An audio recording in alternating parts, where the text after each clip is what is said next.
എൻ്റെ പേര് ആൻഡ്രിയ. ഞാൻ കോട്ടയം ഡിസ്ട്രിക്റ്റിൽ മുണ്ടക്കയം ഫൊറോന എന്ന് വരുന്ന ആളാണ്. അപ്പോൾ ഞാൻ പഠിച്ചത് BSc നഴ്സിംഗ് ആണ്. ഞാൻ BSc നഴ്സിംഗ് പാസ് ഔട്ടായി. ഇപ്പം ജർമ്മൻ പഠിച്ചുകൊണ്ടിരിക്കുക ചെയ്യുന്നത്. അപ്പോൾ ഞാൻ 2020 ഫസ്റ്റ് ടൈം ഞാൻ ഉടമ്പടിയെപ്പറ്റി അറിയുന്നത്. ആ ടൈമിൽ ഞാൻ ചെയ്തുകൊണ്ടിരുന്നത് +2 പഠിക്കുന്ന സമയമായിരുന്നു. അപ്പോൾ +2 ഭയങ്കര ഹാർഡായിരുന്നു. ഞാൻ 10th വരെ CBSE പഠിച്ചു. അതിനുശേഷം 11th 12th ഞാൻ ഇൻ്റർമീഡിയറ്റ്സ് ചെയ്ത് സ്റ്റേറ്റ് സിലബസിലാണ്. അപ്പോൾ എന്നെക്കൊണ്ട് സിലബസ് മാറുന്നു, അതുപോലെ തന്നെ എനിക്ക് വലിയ വില്ലിങ് അല്ലാത്ത സബ്ജക്ട്സ്, സയൻസ് സബ്ജക്റ്റ് ഞാൻ എടുത്തത്. അപ്പം ഭയങ്കര ഹാർഡായിരുന്നു. അപ്പോൾ തോക്കും ഒന്ന് ഉറപ്പുള്ള കാര്യമാണ്. അപ്പോൾ ഞാനിങ്ങനെ ലൈറ്റ് ദ ക്യാൻഡിൽ പ്രെയറിനെ പറ്റി അറിഞ്ഞു. അപ്പോൾ light the candle prayer request ഇട്ട് ഇത്ര മാർക്ക് കിട്ടണം എന്ന് പറഞ്ഞ് ഞാൻ പ്രാർത്ഥിച്ചു. അത് കഴിഞ്ഞ് റിസൾട്ട് വന്നപ്പം ഞാൻ ഇട്ട മാർക്കിൽ തന്നെ ഞാൻ പാസ്സായി. അത് കഴിഞ്ഞ് പിന്നെ ഞാൻ BSc നഴ്സിങ്ങിന് ചേർന്നു. ഞാൻ ചേർന്ന ആന്ധ്രാപ്രദേശിലൊരു പ്രൈവറ്റ് മെഡിക്കൽ കോളേജിലായിരുന്നു എനിക്ക് അഡ്മിഷൻ കിട്ടിയത്. അപ്പോൾ BSc നഴ്സിംഗ് ആസ് യൂഷ്വൽ എല്ലാവർക്കും അറിയാം വളരെ ഡിഫിക്കൽട്ടായിട്ടൊരു സബ്ജക്റ്റാണ്. അപ്പം ഫസ്റ്റ് ഇയർ നമുക്കുള്ളതൊക്കെ MBBSന് തുല്യമായിട്ടുള്ളൊരു സബ്ജക്റ്റുകളാണ്.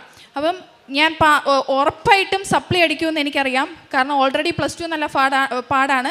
പിന്നെ ഞാനൊരു വീക്കല്ല, ഒരു ആവറേജ് സ്റ്റുഡൻറ്റാണ്. അപ്പം അത്രമാത്രം ഇൻ്റലിജൻ്റ് ഒന്നുമല്ല. പക്ഷേ എങ്കിൽ ഞാൻ അന്ന് തൊട്ട് ഉടമ്പടി എടുത്തു. 4th ഇയർ വരെ എങ്ങനെയെങ്കിലും എനിക്ക് പാസ്സാവണമെന്നാണ് ഞാൻ ഉടമ്പടി എടുത്തത്. പക്ഷേ ഫസ്റ്റ് ഇയർ തുടങ്ങി 4th ഇയർ വരെ ഞാൻ പാസ്സായത് ഡിസ്റ്റിങ്ഷൻ അടുത്ത മാർക്ക് ഫസ്റ്റ് ക്ലാസ്സിലാണ് ഞാൻ പാസ്സായത്. അത് കഴിഞ്ഞ് പിന്നെ രണ്ടാമത്തെ സാക്ഷ്യം എന്ന് പറഞ്ഞാൽ ഞങ്ങൾക്ക് കുറച്ച് സ്ഥലങ്ങൾ വിൽക്കാനുണ്ടായിരുന്നു. അത് വളരെ ഫ്രീസായിട്ട് ഡെഡ് മണി ആയിട്ട് കിടക്കുന്ന സ്ഥലങ്ങളാണ്. അപ്പോൾ ഈ സ്ഥലം വിൽക്കുവാണെങ്കിൽ ആ പൈസയ്ക്ക് വേണം, എനിക്ക് 2 സിബ്ലിങ്സ് കൂടെ ഉണ്ട്, അവർക്ക് അഡ്മിഷൻ എടുക്കാമെന്ന് വിചാരിച്ചിരിക്കുകയായിരുന്നു. അപ്പോൾ ഈ സ്ഥലം വിൽക്കാൻ വേണ്ടിയിട്ട് ഞാൻ പ്രാർത്ഥിച്ചു, ഉടമ്പടി എടുത്ത്. വർഷങ്ങളായിട്ടുള്ള സ്ഥലങ്ങളാണ്, വിൽക്കാതെ കിടക്കുന്ന സ്ഥലങ്ങളാണ്. പക്ഷെ ഉടമ്പടി എടുത്ത് ആഫ്റ്റർ 1 month ആ സ്ഥലങ്ങളൊക്കെ സെയിലായിപ്പോയി. പിന്നെയുള്ള മൂന്നാമത്തെ കാര്യം, എൻ്റെ ഫേസ് ഫുള്ളിനെ അഡൾട്ട് ആക്നെ എന്ന് പറയും. നല്ലൊരു ഞാൻ when I was 9th standard, ഞാനൊരു 14 years ഉള്ള സമയത്ത് മുഖത്ത് കുരുക്കൾ വന്നു തുടങ്ങിയതാണ്. ഇപ്പോൾ എനിക്ക് 25 വയസ്സായി. ഈ ഉടമ്പടി എടുത്തതിന് ശേഷം ഞാൻ കാണിക്കാത്ത ഡോക്ടർമാരില്ല, വലിയ വലിയ ഡെർമറ്റോളജിസ്റ്റിനെ ഒക്കെ കാണിച്ചു. പക്ഷേ എങ്കിൽ ഇത് കുറയുന്നില്ല. അപ്പോൾ എന്താ മുഖം വല്ലാണ്ട് വീർത്തിട്ട് പസ് ഉണ്ടാവും അതിനുള്ളിലും, ഫേസ് ഫുള്ളായിരിക്കും ആക്നെ വരിക.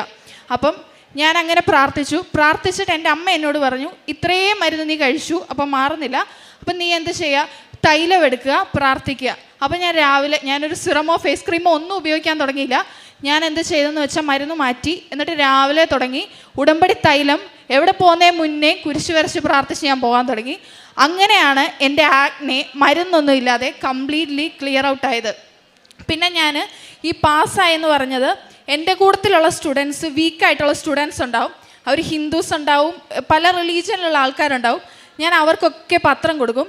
പിന്നെ ഞാൻ ചെയ്തുകൊണ്ടിരുന്ന പ്രേക്ഷിത പ്രവർത്തനം എന്ന് വെച്ചാൽ ഞാനൊരു 5-6 സ്റ്റുഡൻസിനെയെങ്കിലും പരീക്ഷയുടെ ടൈമിൽ പഠിപ്പിക്കും. 5-6 വെച്ചാൽ എൻ്റെ അടുത്ത് എത്ര പേര് വരുന്നോ അവരെ ഞാൻ പഠിപ്പിക്കും. എന്നിട്ട് എക്സാമിന് ഞാനും അവരും കൂടെ ഒരുമിച്ചിരുന്നായിരിക്കും പഠിക്കുക. അങ്ങനെ ഒത്തിരി പേര് പാസ് ഔട്ടായിപ്പോയി. അവരെല്ലാം ഫസ്റ്റ് ക്ലാസ്സിൽ പാസ് ഔട്ടായവരുണ്ട്. പിന്നെ ഞാൻ എക്സാമിൻ്റെ ടൈമിൽ, യൂണിവേഴ്സിറ്റി എക്സാമിന് നമ്മൾ കയറുമ്പോൾ അവർ നമ്മളെ ഫുൾ ബോഡി ചെക്ക് ചെയ്തതിന് ശേഷം വിതൗട്ട് എനി ആർട്ടിക്കിൾസ് നമുക്ക് പെൻ മാത്രം യൂസ് ചെയ്യാം. പെന്ന്, പെൻസിൽ, ഈ സാധനം എടുത്തിട്ടാണ് നമ്മൾ കയറുക. അപ്പം ഞാൻ എന്ത് ചെയ്യുന്നു വെച്ചാൽ എൻ്റെ യൂണിഫോമിൻ്റെ പോക്കറ്റിൽ ഉടമ്പടി തൈലം കുറച്ച് കയ്യിലും ഉപ്പും കുറച്ചിടും. എന്നിട്ട് ഞാൻ ഈ ഉപ്പ് എൻ്റെ ഇൻവിജിലേറ്റർ വരുന്ന മുന്നേ ഡെസ്കിൽ വിതറും. എന്നിട്ട് അവിടെ എൻ്റെ ബുക്ക്ലെറ്റിലും ഡെസ്കിലും ഞാൻ ഉടമ്പടി തൈലവും ഉപ്പും ഇട്ട് പ്രാർത്ഥിക്കും. ബുക്ക്ലെറ്റിനുള്ളിലും ഉപ്പിടും. ഇതായിരുന്നു ഞാൻ ചെയ്തുകൊണ്ടിരുന്നത്. പിന്നെ എൻ്റെ ജീവിതത്തിൽ ഡിഫറൻസ് വന്ന എന്നാന്ന് ചോദിച്ചാൽ, ഞാൻ പെട്ടെന്ന് ആംഗ്രി ആവും, എല്ലാവരുടെ അടുത്തും പെട്ടെന്ന് ദേഷ്യം വരുമായിരുന്നു.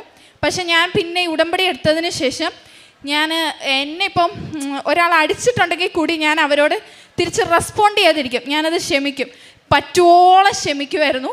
പിന്നെ ആരൊക്കെ സഹായം ചോദിച്ചു വന്നാലും എന്നാലാവുന്ന എന്ത് സഹായം, ഞാൻ ചില ഫുഡ് കൊടുക്കുന്നുണ്ടവർക്ക് ഫുഡ് കൊടുക്കും. പിന്നെ ചില ആൾക്കാർക്ക് അഫോർഡ് ചെയ്യാൻ പറ്റില്ല ഡ്രസ്സ്, അപ്പോൾ ഡ്രസ്സൊക്കെ വാങ്ങിക്കൊടുക്കും. കുറേ പേരോടൊക്കെ ക്ഷമിക്കും. പിന്നെ ഈ കള്ളത്തരം കാണിക്കുന്നവരുടെ കൂട്ടത്തിൽ ഞാൻ നിൽക്കത്തില്ലായിരുന്നു. അതിൻ്റെ പേരിലൊക്കെ കുറേ പ്രശ്നങ്ങൾ ഉണ്ടായിട്ടുണ്ട്.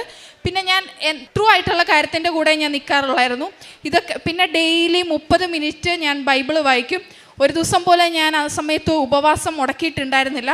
പിന്നെ ഞാൻ സിക്കാവുമ്പോൾ ഞാൻ ചെയ്യുന്നത്, വളരെ സിക്കാവുമ്പോൾ ഡ്യൂട്ടി മുടക്കാൻ പറ്റില്ല, ക്ലാസ് മുടക്കാൻ പറ്റില്ല. എൻ്റെ പേരൻസ് എൻ്റെ ഒപ്പം ഇല്ല, അവരൊക്കെ നാട്ടിലാണുള്ളത്. അപ്പം ഞാൻ ചെയ്യാറുള്ളത് എന്നാന്ന് ചോദിച്ചാൽ ഉടമ്പടി തൈലം എടുത്ത്, എൻ്റെ അമ്മ പറയും ഉടമ്പടി തൈലം എടുത്ത് നിനക്ക് എവിടെയാണോ വേദന ഉള്ളത് അവിടെ വെച്ച് പ്രാർത്ഥിക്കുക. ഞാൻ അങ്ങനെയാണ് പ്രാർത്ഥിച്ചുകൊണ്ടിരുന്നത്. ഞാൻ നേഴ്സാണ്, എനിക്കും അറിയാം ചെറിയ ചെറിയ ആൻറ്റിബയോട്ടിക്സും കാര്യങ്ങളും ഒക്കെ, പക്ഷെ അതൊന്നും എടുക്കേണ്ട കാര്യമില്ല. പെയിൻ കില്ലറോ ഒരു സെഡേറ്റീവോ ഞാൻ അങ്ങനെ ഉപയോഗിക്കാറുണ്ടായിരുന്നില്ല.